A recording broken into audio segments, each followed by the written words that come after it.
여러분은 어떤 분에게 미안하다는 생각이 들면 어떻게 해결하시나요?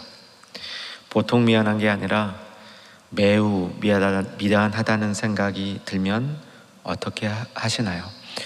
보통 상대에게 잘하려는 마음이 들 것입니다. 기회를 봐서 아니면 기회를 만들어서라도 자신의 마음을 표현하고 다시 화목하려는 시도를 할 것이라고 생각합니다. 오늘 말씀의 주제는 화목제입니다. 화목제라는 말을 듣게 되면 우리가 하나님과 화목하고 싶어서 드리는 제사다라는 생각이 들 것 같습니다. 우리는 늘 하나님께 미안하고 죄송한 마음을 갖고 있기 때문에 그 마음이 커지면 잘 보여서 다시 하나님과 좋은 관계를 유지하고 싶고 그런 마음을 표현하는 것이 화목제물이다 이렇게 생각할 수 있을 것 같습니다. 그러나 화목제는 화목을 이루기 위한 제사가 아닙니다. 이미 화목이 이루어진 상태에서 그 화목을 유지하고 자신이 하나님과 화목한 것을 하나님께 감사하고 있는 것을 사람들에게 이웃들에게 알리고 이웃과 함께 즐거워하고 모든 사람들이 그 기쁨에 참여하도록 하는 것이 화목제입니다. 오늘 화목제를 좀 더 알아가기 위해서 5가지 제사를 한 번 더 복습하고 갔으면 좋겠습니다. 5개 제사 이제는 거의 기억하시겠죠? 한번 같이 해보십시다. 번제, 소제, 화목제, 속죄제, 속건죄. 번제와 소제는 같은 이 묶음이다 보시면 되고요. 하나는 짐승, 제물, 고기, 하나는 곡식, 밥 이렇게 드리는 것이다 보면 되고요.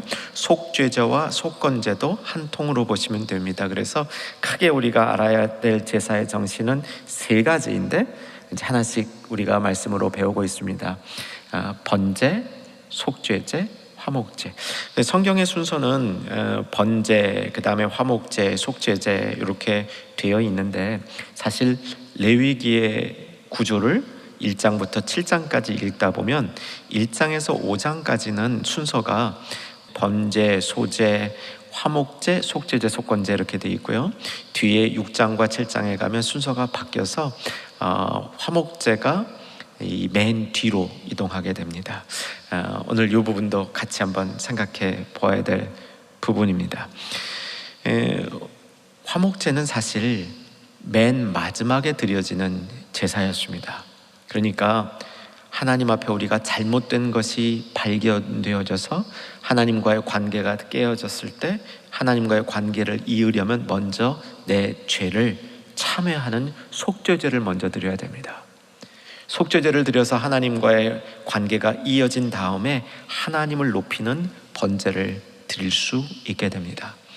하나님을 높이는 번제를 드린 다음에 그래도 내가 이것을 이웃과 나누고 싶구나 라는 마음이 들 때 자원해서 화목제를 드리게 됩니다. 요약하면 화목제는 번제 없이 드릴 수 없습니다.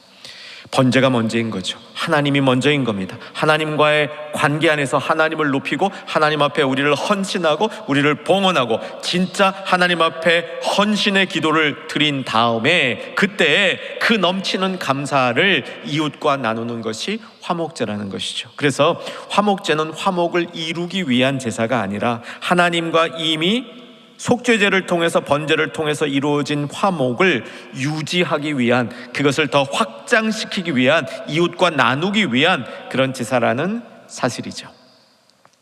화목제 하이라이트는 제물로 드려진 고기를 나누어 먹는 데 있습니다. 따라서 우리가 제물로 바쳐진 이 고기가 어느 부분은 누구의 것인지를 살펴보아야 됩니다. 참고로 번제는 몽땅 하나님께 드렸습니다. 번제의 특징은 몽땅 하나님께 올려드리는 거죠. 우리가 하나님 앞에 드릴 때 내 것이 있을 수 없는 겁니다. 하지만 화목제는 하나님께 대한 감사를 이웃과 나누는 것이기 때문에 이웃과 나누는 것이 하이라이트가 되고요. 제물로 드려진 그 짐승의 고기를 나누어 먹음으로 일종의 잔치와 같이 되는 그런 모습을 전제하고 있습니다. 자, 화목제 중에 하나님 것이 있고요, 제사장의 것이 있고 제사자와 이웃들의 것이 있습니다. 이제 정리해 보겠습니다. 오늘 본문인 레위기 3장으로 와 보시면 레위기 3장 14절하고 15절, 16절을 볼 겁니다. 14절 제가 봐드릴게요. 같이 눈으로 잘 따라와 주시기 바랍니다. 그는 그 제물 중에서 예물을 가져다가 여호와께 화제를 드릴지니 곧 내장에 덮인 기름과 내장에 붙은 모든 기름과 두 콩팥과 그 위에 기름 곧 허리 쪽에 있는 것과 간에 덮인 꺼풀을 콩팥과 함께 떼어낼 것이요, 모든 기름은 여호와 거라는 겁니다. 하나님 겁니다. 인간이 손대면 안 됩니다. 16절 같이 한번 읽겠습니다. 제사장은 그것을 제단 위에서 불사를 찌니 이는 화제로 드리는 음식이요 향기로운 냄새라. 모든 기름은 여호와의 것이니라. 이 기름은 여호와의 것이다. 요즘은 기름은 먹으려도 먹지 않는데요, 아마 상징적으로 볼 때 기름은 가장 좋은 부분, 특별히 태울 때 하나님이 기뻐하시는 향기로운 냄새를 만들어내는 그런 부분이다, 이렇게 이해하시면 되겠습니다. 제가 재밌는 그림 하나를 발견해서 같이 보고 싶은데 사진 좀 볼까요? 이게 당시에 그 팔레스틴에 있는 양 중인데 특별한 양이에요. 여러분, 미골, 그러니까 꼬리뼈죠. 꼬리뼈에 저 덩치를 한번 보십시오. 저게 다 기름 덩어리라는 겁니다.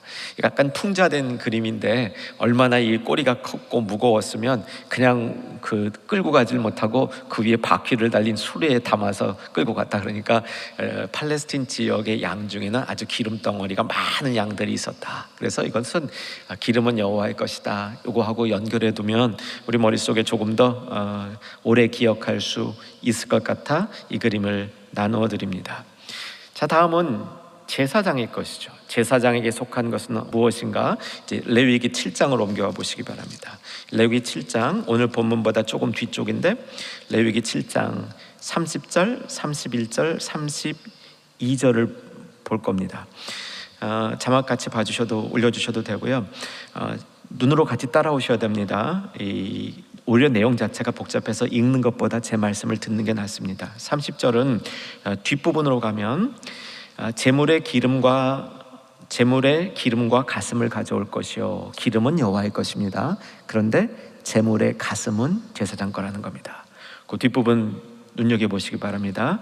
제사장은 그 가슴을 여호와 앞에 흔들어 요제를 삼고, 여러분, 흔들어 요제를 삼는다는 거, 요제라는 건요, 이 제물을 하나님 앞에 올려드리는 방식이에요. 근데 제물을 막 이렇게 흔들면서 올려드리는 겁니다. 이건 그냥 그 하나님께 봉헌하는 동작이다, 이 정도 보시면 좋고요, 그냥 지식적으로 알아만 두시면 됩니다. 지금은 없어진 제사 형식입니다. 가슴이 제사장 것이고요, 32절을 보면 가슴 이외에 또 제사장 것이 나오는데, 너희는 그 화목제물에 무엇? 오른쪽 뒷다리를 제사장에게 주어 거제를 삼을 것이요. 거제는 요제와 비슷합니다. 그냥 쭉 올려드리는 거죠. 흔들지 않습니다. 그냥 올려드리는 것이고요. 그래서 요제와 거제로 삼은 제물의 가슴과 뒷다리는 제사장 것이다. 어느 부분이 제사장 것이다, 다 기억 못 하셔도 됩니다. 제사장 것이 있었다 기억하시면 되고요, 제사장 것이 있었던 것은 제물의 적은 부분이고 제물의 대부분은 제사를 드린 사람과 이웃들이 나누어 먹는다. 이 부분을 잘 기억하시면 되겠습니다. 화목제를 이해하는데 두 개의 중요한 단어가 요약이 됩니다. 첫 번째, 화목제는 감사와 연결이 되어 있고요, 두 번째, 화목제물은 이웃과 연결이 되어 있습니다. 종합해 보면 화목제는 하나님 앞에 감사한 일이 있어서 하나님 앞에 번제를 드려서 그 감사함을 하나님 앞에 충분히 표현한 다음에 그래도 우리 안에 넘치는 감사가 있어서 이 감사를 이웃과 함께 나누는 것, 이것이 화목제라고 정리해 두면 되겠습니다. 화목제의 정신을 통해서 우리는 이 시대에 우리의 감사가 어떻게 더 잘 이루어져야 되는가 분명히 배울 수 있습니다.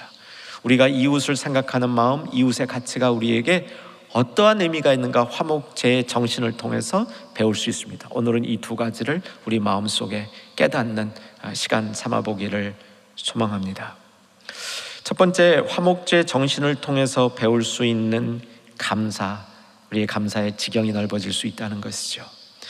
이것은 첫째, 감사는 마음에만 담고 있으면 안 되고 감사는 표현해야 된다는 겁니다. 표현할 뿐만 아니라 상대에게 전달이 되어져야 한다는 것이죠. 여러분, 우리를 잠시 돌아보면요, 감사의 마음은 우리가 갖고 있을 때가 많습니다. 특별히 감사의 마음 가지라고 많은 교육을 받아서 우리는 감사의 마음 가져야 된다는 이 말씀이 그렇게 낯설지 않습니다. 그런데 여러분, 가만 돌아보면요, 우리는 마음으로만 잠시 감사하다가 끝나죠. 그러니까 감사가 금방 날아가는 겁니다. 감사가 자꾸 소멸되는 겁니다. 정말 내게 감사한 일이 생겼다면 그 감사한 일을 표현하라. 이것이 화목제 정신입니다. 표현할 뿐만 아니라 전달하라. 누구에게? 하나님께 전달하고 이웃들에게 전달하고, 그래서 하나님께 전달하는 번제와 이웃에게 나누는 화목제를 드려라, 이런 것이죠. 번제는 필수이고 화목제는 옵션입니다. 화목제는 안 드려도 되는데 내 감사가 정말 하나님 앞에 올려져야 될, 드려져야 될, 내 마음속에 담아두어야 될 그런 감사라면, 바꿔 말하면 더 감사하는 삶을 잘 하길 원하신다면 구약의 정신으로 화목제의 정신도 우리가 지키고 살아야 한다는 것이죠.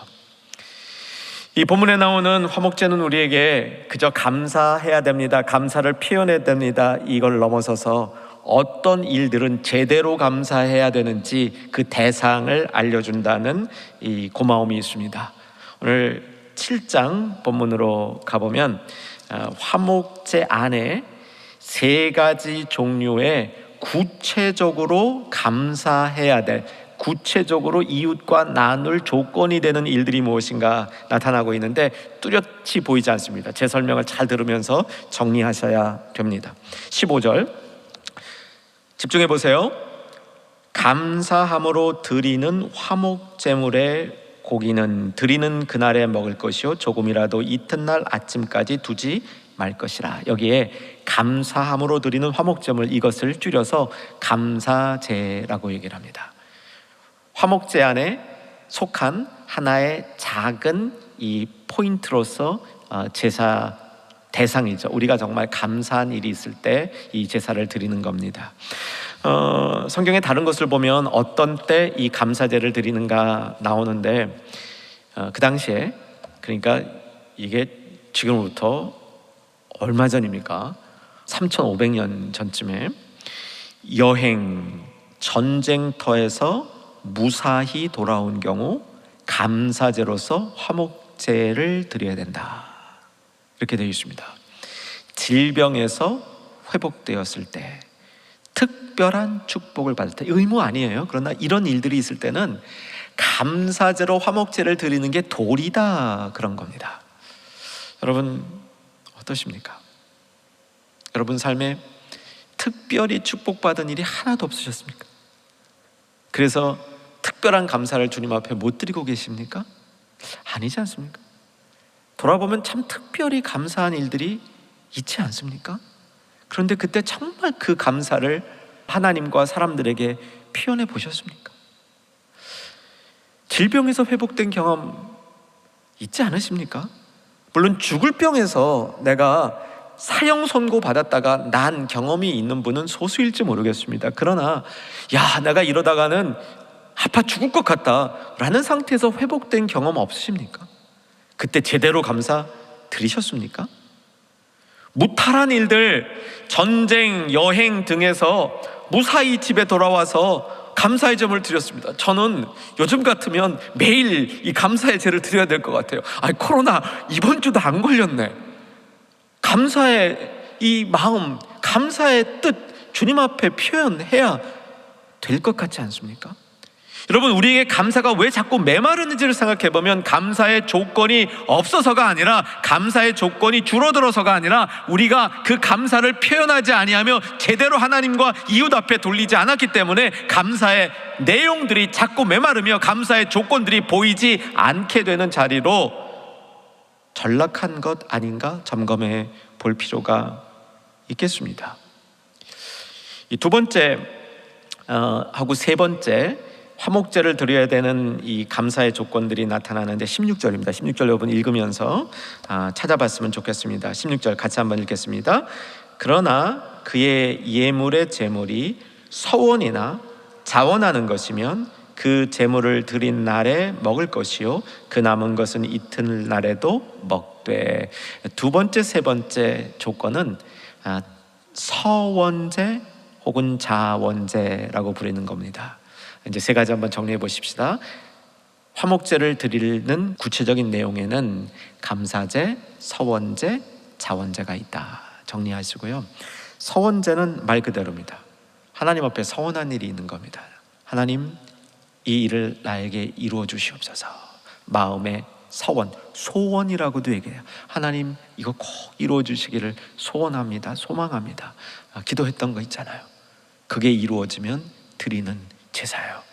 그때 화목제를 드리는 겁니다. 나 혼자 아유 감사합니다 주님, 나 혼자 아주 신나하지 마시고요. 하나님께 감사드리고 이웃과 나누는 것, 이것이 구약 화목제의 정신이었다는 사실이죠. 경우에 따라서는 서원한 일이 이루어지기 전에도 이루어질 것을 믿고 드리는 경우도 있었습니다. 서원한 일이 이루어진 다음에만 드리는 것이 아니고 아직 안 이루어졌는데도 이루어졌다 믿고 생각하고 드리는 겁니다. 하나님 보시기에 좀 예쁘지 않겠습니까? 그 하나님이 들어주실 가능성이 높지 않겠습니까? 적지 않은 성도님들이 서원을 하나님 앞에 하면 안 된다고 생각을 합니다. 해도 됩니다. 특별히 하나님 앞에 소원과 소망을 가지고 그 소망을 아뢰고 하나님 앞에 이 소망이 이루어지면 나도 이런 일을 하겠습니다 하고 결심을 드리는 것은 성경적이라고 보아야 됩니다. 우리가 하지 않아야 될 게 두 개 있죠. 거짓 맹세를 하면 안 됩니다. 그러니까 나의 입지를 높이기 위해서 내가 잘못해놓고 잘못한 것을 숨기기 위해서 하나님 앞에 맹세합니다. 내가 그런 일을 안 했습니다. 그럼 믿는 사람들 들어줘야 될 거 아니에요. 저 하나님 앞에 맹세했다는데. 근데 그것을 거짓으로 사용하는 것 절대 안 되는 거죠. 거짓 맹세 하지 말라고 되어 있습니다. 두 번째, 서원을 무리하게 해서 갚지 못할 서원 하지 말라는 겁니다. 이거 갚지 못할 서원 잘못하면 안 되는 거죠. 그러나 마음의 소망을 두고 하나님 앞에 이 일이 이루어질 때 나의 헌신의 마음, 나의 헌신을 주님 앞에 다시 드리겠습니다, 이런 서원은 하라고 되어 있는 것이죠. 제가 전에 섬기던 교회에 30대 젊은 집사가 있었어요. 근데 성도님들이 예나 지금이나 헌금한 내역을 거의 안 보는데 가끔씩 감사 헌금 드린 거 보고 싶을 때가 있습니다. 그래서 이제 한 달에 한 번 정도 전에는 체크를 했는데 이 젊은 집사가 매주 세 자녀를 위해서 감사 헌금을 드려요. 이 아이들을 하나님이 지켜주셔서 감사합니다. 지켜주실 것을 감사합니다. 이렇게 드려요. 물론 많은 액수의 돈이 아닙니다. 헌금 양이 많아서는 매주 어떻게 드리겠어요. 그런데 매주 드려요. 여러분 마음이 어떠세요? 이 예물이 하나님이 잘 받으실 것 같지 않으세요? 일종의 서원제죠. 자원제는 조건이 없이 드리는 겁니다. 그냥 마음에 하나님 너무 감사해요. 그럼 드리는 겁니다. 하나님이 이런 일이 있으면 드려라라고 명하지 않았는데 내 마음에 감사하는 마음이 있으면 자원해서 하나님 앞에 이 예물을 드리는 겁니다. 여러분 이런 분들에게 감사의 조건이 많아지겠습니까? 많아지지 않겠습니까? 감사는 눈이 열릴수록 감사의 조건들이 더 많이 보이게 되는 거죠. 눈이 언제 열립니까? 하나님 앞에 진짜 감사할 때 우리의 영혼의 눈이 열려서 감사할 조건들을 더 많이 발견하게 되는 것이죠. 우리는 이 시대에 화목제로 양이나 염소, 소를 드리지 않습니다. 우리는 뭘 드려야 될까요? 첫째, 감사의 마음만 갖지 마시고 정말 하나님 앞에 화목제를 드렸던 레위기 사람들의 정신처럼 감사의 기도를 드릴 수 있는 저와 여러분 되기를 주의 이름으로 소망하며 축원합니다. 두 번째, 감사의 헌금도 드릴 줄 알아야 됩니다. 이것도 중요한 예물이죠. 감사의 헌금도 구별하여 주님 앞에 자주 드릴 수 있도록 그렇게 마음 문이 열리기를 또한 소망합니다. 감사한 일을 가지고 다른 사람에게 선한 영향력을 미치는 행위의 감사, 이것도 우리가 놓치지 않았으면 좋겠습니다.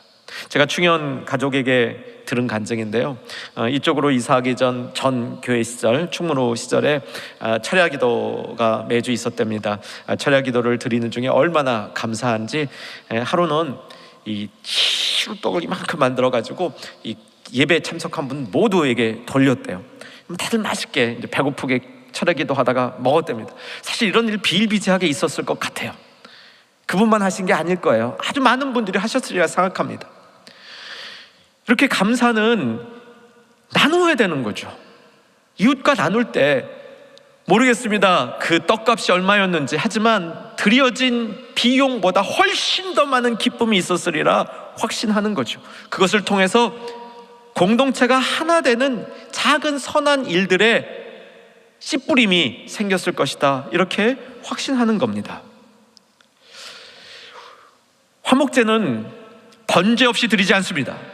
하나님이 먼저입니다. 하나님 앞에 감사로 자기 자신이 봉헌되었으면 그 감사를 이웃과 함께 나누는 것은 아주 자연스러운 일이죠. 이를 통해서 하나님께로부터 내가 받은 축복이 다른 사람에게 전달되는 통로가 되고, 이웃과 함께 하나님을 축하할 수 있게 되는, 하나님을 높이는 일이 되며, 진짜 이웃으로부터 내가 축하의 대상이 되는 기쁨도 누리게 된다는 사실입니다. 이것을 통해서 믿음의 공동체가 세워지는 거죠. 내가 드린 감사의 이 이웃과 나눈 감사는 자랑이 아닙니다. 자랑이라면 하나님이 하신 일에 대한 자랑이죠. 내가 잘된 것에 대한 자랑은 아니라는 사실입니다. 두 번째, 우리 이 시대에 화목제를 통해서 배워야 될 교훈이 있다면, 화목제에는 이웃이 반드시 필요한 제사라는 사실 속에서 교훈을 얻을 수 있습니다. 우리의 감사는 이웃과 함께 나눌 때 완성이 되는 겁니다. 나 혼자 갖고 있을 때 완성되지 않는다는 겁니다. 하나님 앞에 그 감사를 감사합니다라고 응답했다고 완성되는 게 아니라는 겁니다. 이웃과 나눌 때 완성이 된다는 사실이죠. 예수님이 가르쳐 주신 교훈 하나 살펴보겠는데, 산상설교에 나오죠. 마태복음 5장 23절 24절 자막 볼까요? 그러므로 예물을 제단에 드리려다가, 이게 무슨 제사일까 생각해 봤습니다. 속죄제, 번제, 화목제가 다 될 것 같아요. 그런데 이 시간에는 이 제물이, 이 제사가 화목제라 생각하고 한번 살펴보십시다. 그러므로 예물을 제단에 드리려다가, 화목제를 드리려다가, 거기서 내 형제에게 원망 들을 만한 일이 있는 것이 생각나거든. 24절 같이 읽습니다. 예물을 제단 앞에 두고 먼저 가서 형제와 화목하고 그 후에 와서 예물을 드리라. 여러분, 화목제 목적이 이웃과 화목하는 거잖아요. 근데 그 제사를 드리는데 마음은 화목하지 않아. 안 되는 거죠. 그래서 이웃과 화목하는 것은 화목제의 목적이기도 하고, 동시에 모든 제사의 조건이 된다고 볼 수 있겠습니다. 언약의 본질에도 이웃과 화목하는 것이 있습니다. 여러분, 언약의 본질을 정리해 봅시다. 언약은 하나님이 우리를 자녀 삼아주고 당신의 백성 삼아주고 구원해 주신 것에 대한 감사. 그래서 하나님께 순종하겠습니다. 하나님만을 섬기겠습니다. 마음을 다하고 목숨을 다하고 힘을 다하고 뜻을 다하여 하나님만을 섬기겠습니다. 이것이 언약 관계가 맺어지는 거죠. 언약 관계가 맺어질 때 우리 안에는 하나님의 통치가 이루어지는 겁니다. 하나님 존귀함이 이루어지는 것이고, 하나님 통치는 내 안에만 이루어지는 것이 아니라 나를 통해서 세상에도 이루어지는데, 두 가지 측면을 강조하고 있습니다. 구약 성경에. 첫째는 다른 피조물들 사이에서도 샬롬, 평안이 유지돼야 되는 거죠. 인간이 하나님으로부터 통치권을 받았다고 해서 자연을 파괴하거나 피조 세계를 군림하는 폭력을 사용하거나 억압을 사용할 경우 하나님의 샬롬이 깨진다는 겁니다. 두 번째, 하나님의 통치를 넓히기 위해서 선교하고 전도해야죠. 그래서 하나님의 샬롬 안에 들어오는 사람들이 많아져야 되는 겁니다. 세 번째, 하나님의 샬롬 안에 들어온 이웃과 화목하게 지내야 되는 겁니다.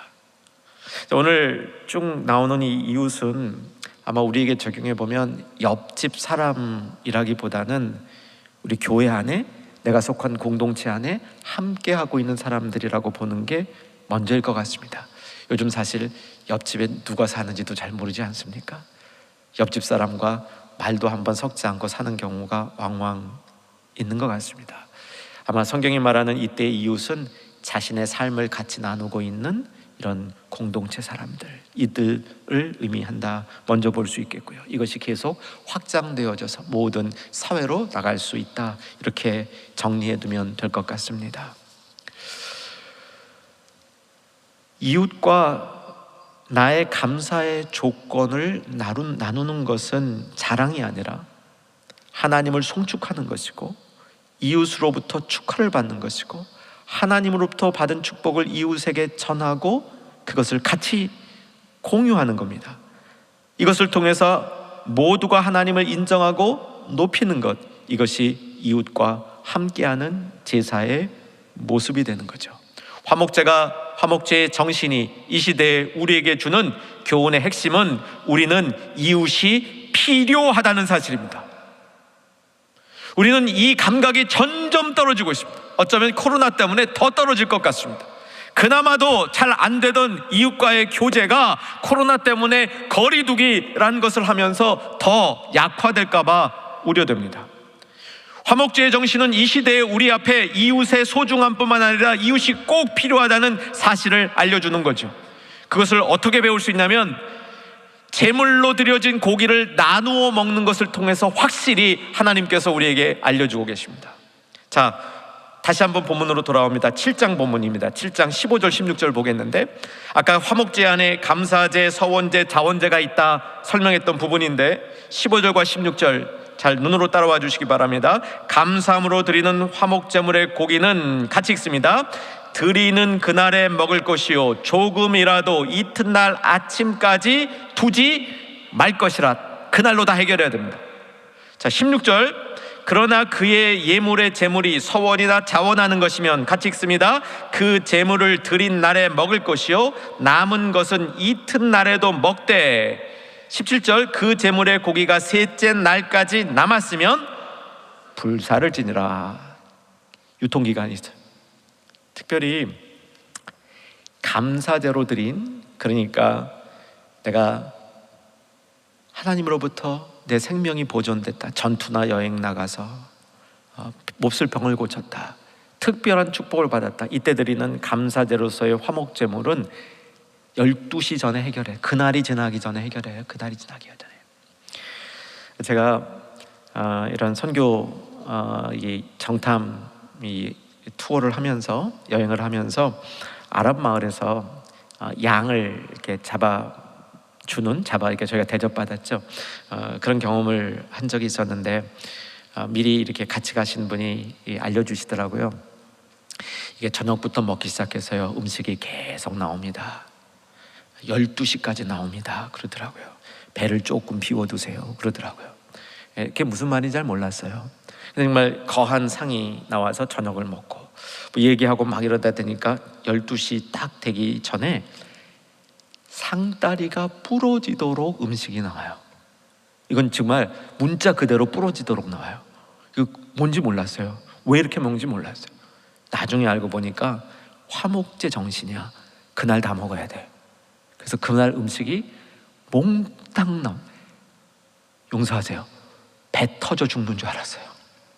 얼마나 먹는 게 힘든다는 걸 알았습니다. 다음 날까지 얼마나 부대꼈는지 몰라요. 거기서 배운 교훈, 화목제 이웃이 필요합니다. 이웃이 없으면요, 양 한 마리 잡아도 혼자 다 먹어야 돼. 자기 가족끼리. 우리는 어떤 마음이 들어요? 그거 좀 아껴뒀다가, 먹을 거 아껴뒀다가, 그쵸? 나만 내일도 먹고 모레도 먹고, 그 이제 음식을 또 이제 돈으로 바꿔서 이틀 3일만 먹는 것이 아니라 그 1년 2년 자손까지 다. 그게 우리 인간의 죄된 속성이잖아요. 화목 제사는 그런 인간의 죄성의 주요 부분들을 정리시키는 메시지가 담겨 있는 겁니다. 이웃과 그날 나눠라. 싹 정리해버려라. 서원제와 자원제 경우는 이틀까지 먹고 3일날 불사를 하고 돼 있어요. 그러니까 근데 감사제의 경우에는 학자들마다 해석이 다른데 하루 지나면 불살랐다라는 분도 있고요, 불사르지 못한다, 다 먹어야 된다, 무조건 다 먹어야 된다, 이런 분도 있어요. 저는 후자에 동의해요. 그러려니 이웃이 필요한 거예요. 이웃 없이는 화목제를 드릴 수 없는 겁니다. 나에게 감사한 일이 있어서 이웃과 막 나누고 싶어. 근데 이웃이 없어. 그럼 감사제를 못 드리는 겁니다. 감사를 나누지 않으면 감사는 우리에게 빨리 소멸이 됩니다. 잠시 내가 감사하는 마음만 가졌던 그 감사 얼마나 갔습니까? 금방 없어지잖아요. 그 감사를 하나님과 이웃과 나눠야 그 감사가 지속되는 것이죠. 마지막으로 이 감사의 예물이 우리에게 주는 또 다른 숨겨진 교훈이 있습니다. 감사로 화목제를 드릴 때 이웃이 꼭 필요하다. 오늘 본문보다 조금 뒤인데요, 7장 19, 20, 21절을 볼 겁니다. 19, 20, 21절. 화목 제물이 드려지고 제물로 드려진 고기의 대부분은 이웃과 나눕니다. 아주 일부 제사장 흔들어서 올려서 바치고 가슴, 오른쪽 뒷다리, 기름 여호와께 올려줬고, 대부분의 고기는 이웃과 나누는데, 그 제사 이웃과 나누는 잔치에 참여하는 이웃이 된 사람들은, 부정한 사람들은 참여를 못합니다. 그게 19, 20, 21절의 규정입니다. 어떤 사람들이 부정한가라는 규정인데 이것은 우리가 알 필요가 없어요. 부정한 사람은 화목제물로 드려진 고기를 먹는 잔치에 참여할 수 없는 겁니다. 요즘이야 안 먹으려고 노력하는 것이 우리 삶의 일종의 하나의 작은 목표이기 때문에 안 먹어도 그만이겠지만 3,500년 전을 생각해 보세요. 고기 먹을 수 있는 기회가 있는데 그것도 다 같이 모여서 즐거운 얘기하면서 온 동네 잔치하는데 나만 거기서 빠져. 여러분 그거 빠지고 싶으시겠어요? 빠지기 싫으면 자기를 정결하게 지켜야 한다는 겁니다. 화목제는 이런 의미에서도 공동체를 부정으로부터 지키는 역할을 감당했다는 것이죠. 자가격리 당하면 얼마나 마음 아픕니까? 잔치에 참여해야 되지 않습니까? 잔치에 참여하기 위해서 화목제가 드려진다면 그때 사람들은 나를 정하게 해서 저 기쁜 잔치에 나도 참여해야 되겠다, 이런 의식을 줬다는 것이죠. 이것을 우리에게 적용해 보면 우리가 다른 사람의 기쁨에 좀 잘 참여하십시다. 이게 화목제의 정신이기도 하죠. 사촌이 땅을 사면 배 아프지 마십시다. 이웃이 잘 되는 거 보고 정말 같이 기뻐하고 그 기쁨에 참여할 수 있는 우리가 되기를 주 안에서 결단하십시다. 그래야 화목제의 정신이 우리 안에 들어오는 것이고, 이것이 믿음의 공동체를 세워가는 복된 일이 된다는 사실입니다. 총정리합니다. 감사만 잘해도 신앙생활 잘할 수 있다. 아멘 되시죠? 감사만 잘해도 신앙생활 잘할 수 있는데, 감사를 잘하려면 우리가 어떤 것들은 반드시 감사해야 되는지 그 대상을 잘 알고 있어야 됩니다. 레위기 정신은 감사제, 서원제, 자원제를 통해서 우리가 감사해야 될 대상, 감사해야 될 조건들을 분명히 가르쳐 줍니다. 우리가 그 감사는 하나님께 드려줘야 됩니다. 그리고 그 감사는 이웃과 나눠져야 완성이 되는 것이죠. 우리의 감사를 나눌 수 있는 이웃이 있기를 소망하십시다. 그 이웃의 감사에 나도 참여하는 복된 하나님의 사람이 되기를 소망하십시다. 그럴 때 우리의 감사가 깊어집니다. 하나님만을 섬기는 것은 이웃을 섬기는 것을 필수로 포함하고 있습니다. 기도하겠습니다.